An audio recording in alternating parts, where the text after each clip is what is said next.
Assalamualaikum warahmatullahi wabarakatuh. Sholawat serta salam semoga tercurah kepada Nabi Muhammad Shallallahu Alaihi Wasallam. Pernahkah Anda membayangkan sebuah bandara besar luluh lantak hanya dalam hitungan jam? Dan bagaimana jika di balik kehancuran itu, tersimpan strategi militer yang telah disiapkan selama bertahun-tahun? Simak video ini sampai selesai. Dan jangan lupa untuk tekan tombol subscribe serta aktifkan lonceng notifikasi agar tidak tertinggal kabar terbaru dari kanal ini. Dini hari itu, langit di atas Tel Aviv terlihat tenang. Udara musim panas yang kering membuat malam begitu senyap. Tapi di bawah permukaan, suasana tak sesederhana itu. Ribuan mil jauhnya, radar-radar militer Israel mulai menangkap sesuatu yang tak biasa. Gerakan udara dari arah timur. Dan mendekat. Sementara itu, di pusat komando militer Iran, sejumlah perwira tinggi berdiri menghadap layar besar. Pukul 2.43 dini hari waktu Teheran, sebuah perintah keluar, operasi dimulai. Dalam satu waktu, lebih dari 40 rudal balistik jarak jauh diluncurkan dari berbagai titik rahasia di Iran menuju satu target utama, Bandara Internasional Ben Gurion, jantung penerbangan Israel. Iran telah lama menyebut bandara itu sebagai titik vital yang terlalu rentan. Dan serangan ini bukan sembarang respons. Ini adalah pembalasan langsung atas rangkaian insiden sebelumnya, termasuk dugaan serangan Israel ke fasilitas militer dan nuklir Iran beberapa minggu sebelumnya. Di Tel Aviv, sirine pertahanan udara mulai meraung. Tapi masyarakat belum sepenuhnya mengerti. Ini bukan ancaman biasa. Ini adalah badai. Bandara Ben Gurion, yang kala itu masih beroperasi normal, sedang dipadati lebih dari 12.000 orang. Beberapa tokoh penting militer dan politik Israel dilaporkan tengah berada di area terminal VVIP untuk perjalanan dinas mendadak. Tidak ada yang menyangka bahwa dalam hitungan menit, tempat itu akan menjadi titik kehancuran.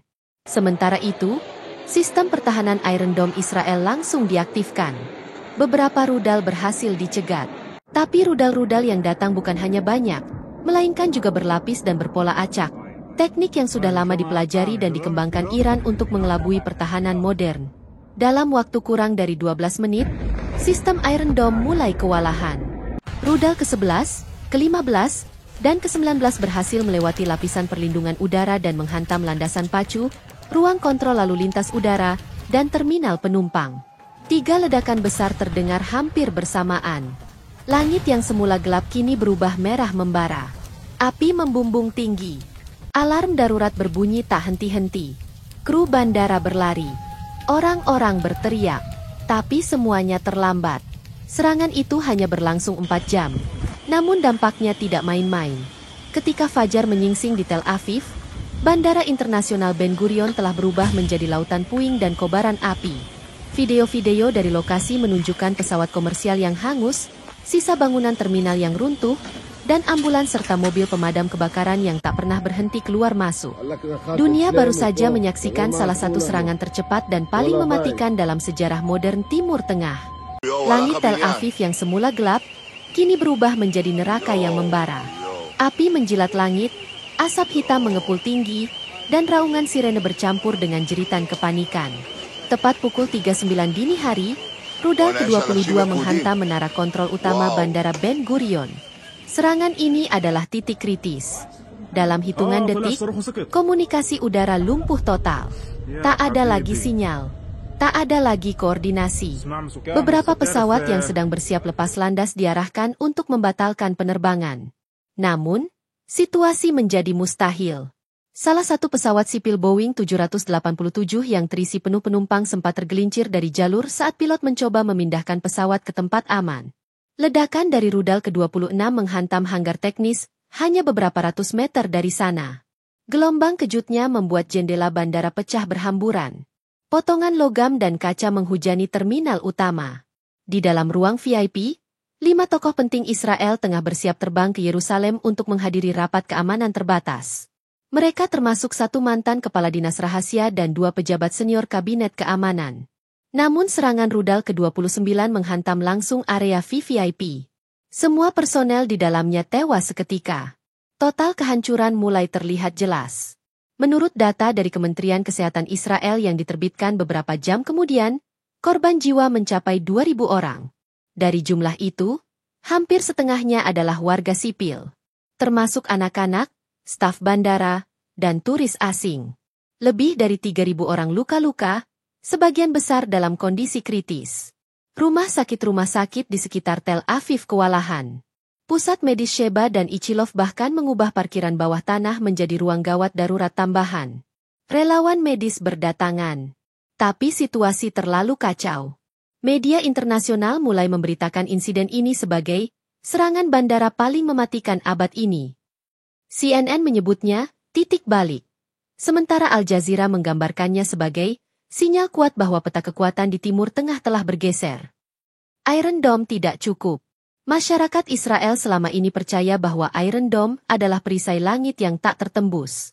Tapi malam itu, persepsi itu berubah. Iran tidak hanya menyerang secara langsung, mereka mempelajari kelemahan sistem pertahanan itu dengan sangat rinci.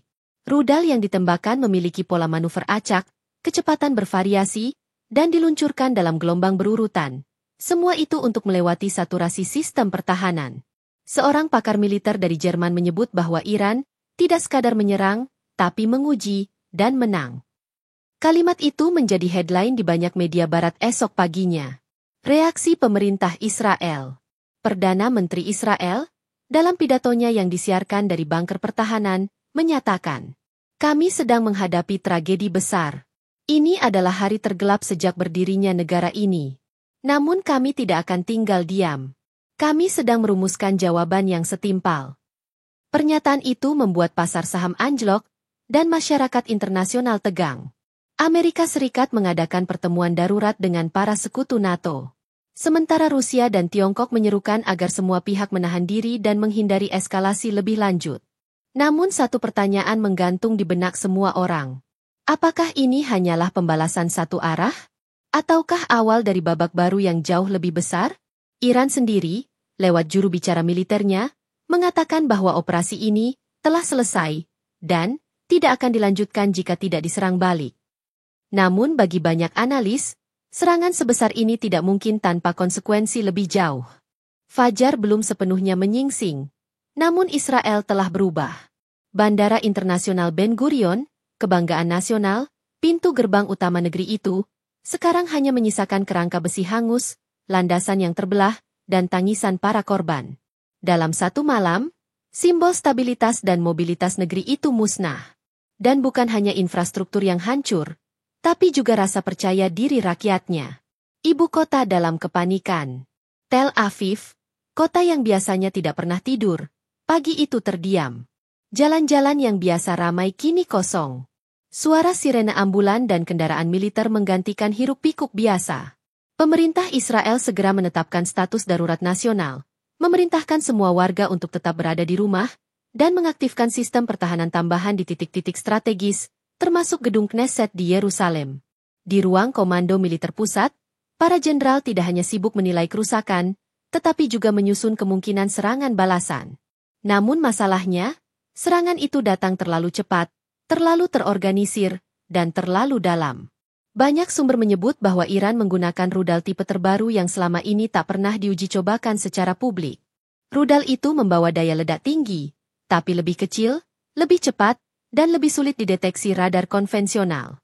Pakar militer dari luar negeri menilai bahwa intelijen Israel kecolongan. Ini bukan sekadar serangan rudal biasa, tapi demonstrasi kekuatan militer yang telah dipersiapkan sangat matang.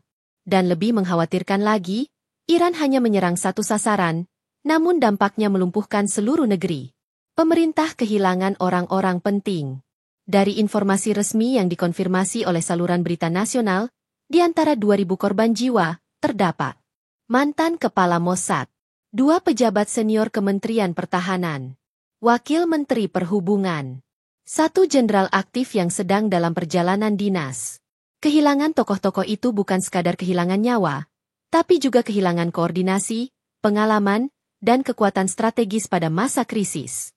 Dampaknya bukan hanya terasa di militer, tapi juga dalam sistem pemerintahan sipil. Reaksi dunia internasional. Dunia tidak tinggal diam. Sidang darurat Dewan Keamanan PBB langsung digelar beberapa jam setelah kejadian. Negara-negara besar, termasuk Amerika Serikat, Inggris, Rusia, dan Tiongkok, menyuarakan kekhawatiran yang sama. Jangan sampai ini memicu perang dunia baru. Amerika, sekutu utama Israel, mengutuk keras serangan tersebut namun juga menyerukan penahanan diri. Di sisi lain, beberapa negara di kawasan Timur Tengah menyatakan bahwa langkah Iran merupakan respons terhadap eskalasi sebelumnya. Media internasional pun terpecah. Sebagian menyebut ini sebagai peringatan keras dari Iran, sebagian lain menyebutnya sebagai titik balik dari konflik yang telah lama membara. Ekonomi terhenti. Bursa saham Tel Aviv anjlok lebih dari 18% dalam satu hari. Nilai tukar shekel terhadap dolar melemah drastis. Ribuan penerbangan dibatalkan. Investor asing menarik dana mereka. Dunia usaha menutup kantor dan memindahkan karyawan mereka ke lokasi yang lebih aman. Bandara alternatif yang tersisa pun tak bisa menampung semua lalu lintas penerbangan internasional. Sektor logistik, transportasi, dan ekspor-impor Israel lumpuh dalam waktu yang belum bisa ditentukan. Ini bukan hanya kerugian taktis, tapi keruntuhan sistemik yang butuh waktu bertahun-tahun untuk dipulihkan. Pesan tersirat dari serangan. Banyak analis melihat serangan ini tidak sekadar bertujuan menghancurkan, tetapi juga mengirimkan pesan bahwa Iran mampu menyerang jantung vital Israel kapanpun mereka mau, tanpa perlu mengerahkan satupun prajurit. Lebih dari itu, serangan ini memperlihatkan kelemahan mendasar dari pertahanan modern jika tidak diimbangi dengan strategi dan intelijen yang tajam. Bagi Israel, ini bukan sekadar pukulan, ini adalah tamparan keras di wajah kekuatan yang selama ini dikenal dominan di kawasan. Saat matahari perlahan naik di ufuk timur, dunia terbangun dengan perasaan cemas. Berita mengenai kehancuran Bandara Internasional Ben Gurion menyebar cepat ke seluruh penjuru dunia. Foto-foto satelit menunjukkan skala kerusakan yang mengerikan, terminal utama rata dengan tanah, landasan pacu hangus terbakar, dan pesawat-pesawat sipil tinggal rangka besi terbakar. Tapi lebih dari sekadar gambar, dunia menyadari bahwa ini bukan lagi konflik regional biasa. Sidang darurat di markas PBB. Kurang dari 10 jam setelah serangan, Dewan Keamanan Perserikatan Bangsa-Bangsa menggelar sidang darurat. Semua kursi terisi. Kamera media dari berbagai negara berbaris di luar. Sekretaris Jenderal PBB membuka sidang dengan satu kalimat yang mengguncang. Kita berada di ambang bahaya besar. Jika satu peluru lagi ditembakkan, kita semua mungkin ikut terbakar. Amerika Serikat dan Inggris menyuarakan solidaritas terhadap Israel, mendesak Iran untuk menghentikan semua aktivitas militernya. Namun Tiongkok dan Rusia meminta semua pihak untuk tidak terburu-buru menyalahkan dan mendorong investigasi independen atas kejadian ini. Negara-negara Arab terbelah. Beberapa menyuarakan sikap netral, beberapa menyatakan bahwa resistensi bukan terorisme, dan sebagian besar menyerukan perdamaian, khawatir konflik ini bisa menyebar ke wilayah mereka. Bandara yang jadi simbol kehancuran. Apa yang membuat dunia terguncang bukan hanya karena serangan itu menelan 2.000 korban jiwa, tetapi juga karena targetnya. Sebuah bandara internasional, yang selama ini menjadi titik keluar masuk utama Israel bagi warga sipil dan diplomat. Bandara bukanlah pangkalan militer. Namun dalam narasi Iran, tempat itu menjadi simbol logistik dan komunikasi militer rahasia, yang menurut mereka digunakan untuk operasi udara ke berbagai negara. Serangan itu pun menjadi kontroversial. Apakah itu termasuk pelanggaran hukum perang? Apakah itu serangan balasan yang sah? Atau justru tanda bahwa hukum internasional kini makin kehilangan giginya? Ketegangan menyebar ke seluruh dunia. Di berbagai ibu kota dunia, pemerintah meningkatkan status siaga. Kedutaan-kedutaan besar di Timur Tengah diperkuat, dan maskapai-maskapai internasional menghentikan rute ke wilayah konflik. Pasar saham global mulai terguncang. Minyak mentah melonjak drastis, menembus harga tertinggi dalam 3 tahun terakhir. Sektor logistik global pun mulai tersendat akibat kekhawatiran rantai pasok tersendat di Timur Tengah. Bahkan negara-negara non-terkait, seperti Jepang dan Brasil, mulai menghitung potensi kerugian jika perang skala penuh benar-benar pecah. Israel dalam diam dan api. Pemerintah Israel belum meluncurkan balasan militer secara terbuka, tapi armada jet tempur mulai terlihat mengudara. Pangkalan-pangkalan udara aktif sepanjang malam, radar-radar berputar tanpa henti. Sinyal komunikasi militer meningkat tajam. Namun publik belum mendengar satupun pengumuman resmi mengenai apa langkah selanjutnya. Media Israel menggambarkan suasana di Tel Aviv dan Yerusalem sebagai sunyi namun penuh ketegangan. Toko-toko tutup, sekolah diliburkan, dan ribuan warga mulai mengungsi ke wilayah utara dan selatan yang dianggap lebih aman. Satu persatu keluarga korban mulai menguburkan jenazah mereka. Air mata dan kemarahan bercampur. Banyak yang bertanya, mengapa ini terjadi? Mengapa sistem pertahanan gagal? Dan mengapa pemerintah seperti tak tahu apa yang harus dilakukan? Iran, diam yang mengguncang. Sementara itu, Iran tidak menambah serangan. Tidak ada peluncuran rudal baru. Tidak ada pernyataan tambahan. Mereka hanya mengulang pesan yang sama di televisi nasional. Kami telah membalas. Kami tidak mencari perang. Tapi kami tidak takut pada siapapun. Sikap ini, diam dan tegas, menjadi perhatian para analis militer. Karena justru dengan ketenangan itu, Iran berhasil menanamkan rasa gentar lebih dalam dari 1.000 rudal sekalipun. Dunia membeku. Di tengah segala kebingungan dan ketegangan itu, dunia seolah membeku. Semua orang tahu bahwa satu langkah keliru, satu peluncuran rudal balasan, satu serangan udara tambahan, bisa menjadi titik awal perang global. Semua kini menanti. Apakah Israel akan menahan diri, atau memilih membalas? Dan jika mereka membalas, seberapa jauh dunia akan berubah? Langit malam di atas Yerusalem kembali gelap. Bukan karena malam telah turun, tapi karena ribuan warga kini menutup jendela, memadamkan lampu, dan menyalakan radio gelombang pendek. Dalam kesunyian yang memekakan, semua menanti, dan takut akan apa yang akan terjadi. Pukul 22.37 waktu setempat. Setelah hampir 18 jam tanpa tanggapan militer, akhirnya Perdana Menteri Israel muncul di layar televisi nasional. Wajahnya tegang, matanya tajam, dan suara gemetar menahan emosi. Dalam pidato singkat yang disiarkan secara langsung ke seluruh dunia, ia menyatakan, Israel tidak akan tinggal diam. Kami telah kehilangan lebih dari 2.000 nyawa. Kami akan membalas, dengan cara yang akan dikenang oleh siapapun yang mencoba menyakiti kami. Tak ada rincian. Tak ada koordinat target. Tapi satu hal jelas, perang balasan akan dimulai.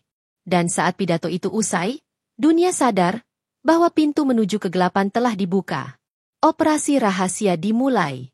Tanpa menunggu fajar, militer Israel mengaktifkan satu operasi paling tertutup yang disebut Bayangan Padang Pasir. Dalam hitungan jam, pesawat-pesawat tempur siluman F-35 Israel lepas landas dari 2 pangkalan militer utama di selatan dan utara negeri itu.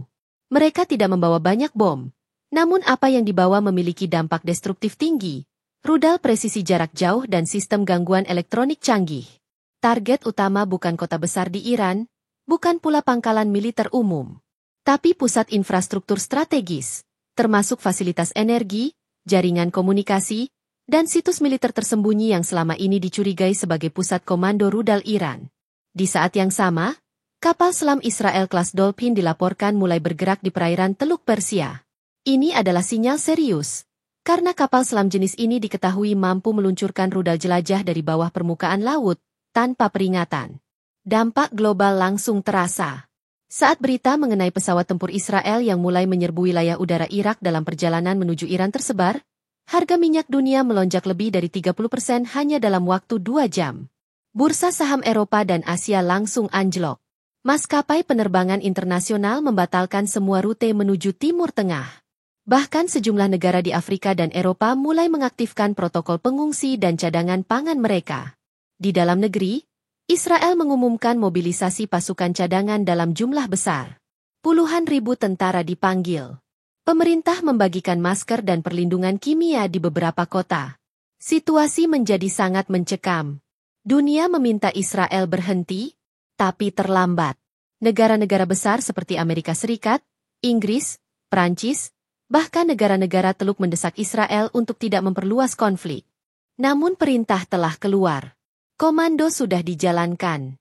Dan pada pukul 1.04 dini hari, rudal-rudal Israel pertama menghantam wilayah Iran bagian barat. Ledakan terlihat di langit Shiraz dan Kermanshah. Internet dan listrik padam di beberapa provinsi. Media sosial dibanjiri rekaman video warga yang ketakutan, suara gemuruh, dan kobaran api di kejauhan. Iran pun langsung menyatakan siaga penuh nasional, mengerahkan sistem pertahanan udara, dan mengaktifkan seluruh jaringan sekutu mereka di Lebanon, Suriah, dan Yaman. Dunia mendadak masuk ke dalam babak yang tak pernah dibayangkan akan sedekat ini. Perang langsung 2 kekuatan besar di Timur Tengah, tanpa perantara. Akankah ini menjadi titik tanpa jalan kembali? Apa yang awalnya dianggap hanya sebagai aksi balasan terbatas kini, telah menjadi spiral konflik yang makin dalam. Dalam tempo kurang dari 36 jam, dua negara besar saling membakar. Dan tak seorang pun tahu kapan ini akan berhenti. Warga dunia kini hanya bisa memantau, berharap, dan berdoa. Karena ketika dua kekuatan militer seperti Iran dan Israel mulai membuka seluruh kekuatan penuh mereka, seluruh kawasan, bahkan seluruh dunia, akan merasakan getarannya. Dalam sejarah perang modern, langit selalu jadi garis pemisah antara harapan dan kehancuran. Tapi kini, bagi rakyat di Timur Tengah, langit justru menjadi sumber teror yang tak terlihat. Tidak ada lagi tempat aman. Tidak ada lagi yang bisa melindungi. Ketika Israel mulai melancarkan serangan udara ke wilayah Iran, langit di atas perbatasan Irak dan Suriah menjadi lorong kematian. Armada jet tempur F-35 melintas diam-diam, menjatuhkan rudal presisi ke titik-titik yang telah lama diamati melalui satelit dan drone. Ledakan demi ledakan mengguncang kota-kota kecil dan markas militer yang tersembunyi di balik gunung. Serangan mendalam ke jantung Iran. Target terbesar dari operasi ini adalah sebuah kompleks militer rahasia di Provinsi Kermanshah, yang selama ini diyakini sebagai pusat koordinasi rudal jarak jauh Iran. Pukul 3.12 dini hari, serangan terkoordinasi menghantam fasilitas itu. Ledakan besar terjadi. Api membubung hingga puluhan meter. Menurut laporan intelijen Barat, lebih dari 40 personel militer Iran tewas, termasuk beberapa teknisi senior. Namun, serangan ini bukan tanpa balasan. Dalam waktu 45 menit setelah bom pertama jatuh, Iran langsung merespons. Rudal anti-pesawat mereka ditembakkan membabi buta ke udara. Dua jet tempur Israel dilaporkan rusak dan mendarat darurat di wilayah Kurdi Irak. Sementara itu, Iran mulai meluncurkan rudal-rudal balistik generasi baru, kali ini tidak ke Israel, tapi ke wilayah sekutu-sekutu AS di kawasan Teluk. Efek domino mulai terlihat. Di Riyadh, sirine peringatan berbunyi untuk pertama kalinya dalam 5 tahun terakhir. Basis militer Amerika di Qatar memperketat pengamanan. Kapal-kapal induk AS yang berada di Laut Merah bergerak mendekat ke zona panas. Di Yaman, kelompok bersenjata yang disebut sebagai proksi Iran, seperti Houthi, mulai mengirim drone bersenjata ke arah Laut Merah.